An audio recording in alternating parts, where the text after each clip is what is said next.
Sekanak Lambidaro kembali akan direstorasi.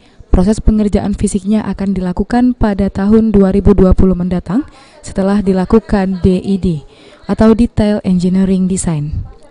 Hal ini disampaikan Kepala Dinas PUPR Kota Palembang Bastari Yusak. Fungsi penerusan restorasi Sungai Sekanak Lambidaro diantaranya untuk mengembalikan fungsi sungai yang saat ini masih menjadi lokasi limbah pembuangan sampah. Nantinya Sungai Sekanak Lambidaro dengan panjang 10,9 km kembali akan dilakukan normalisasi, di antara akan dilakukan pengerukan, memperkuat dinding talut, pembangunan jembatan, pembuatan jalan inspeksi, serta kolam retensi baru.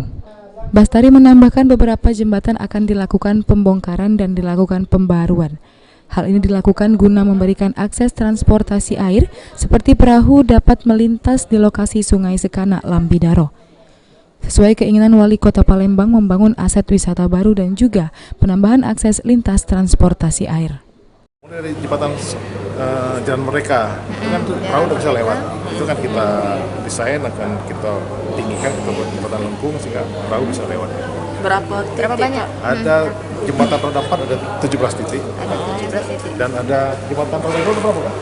Jembatan roda 2 ada berapa? Jembatan ada 23. 23. Itu yang dilintasi Sekanak Ya, Lambidaro. sepanjang 10,9 km. Pak, ini ada jembatan yang bisa dibuka tuh, Bapak katanya dulu kan jadi begini. Nah, desain itu. Ya yang kalau itu terlalu mahal mungkin. Kalau pintu ya, pintu air yang pengatur ketinggian air. Ade Sunandar, PAL TV.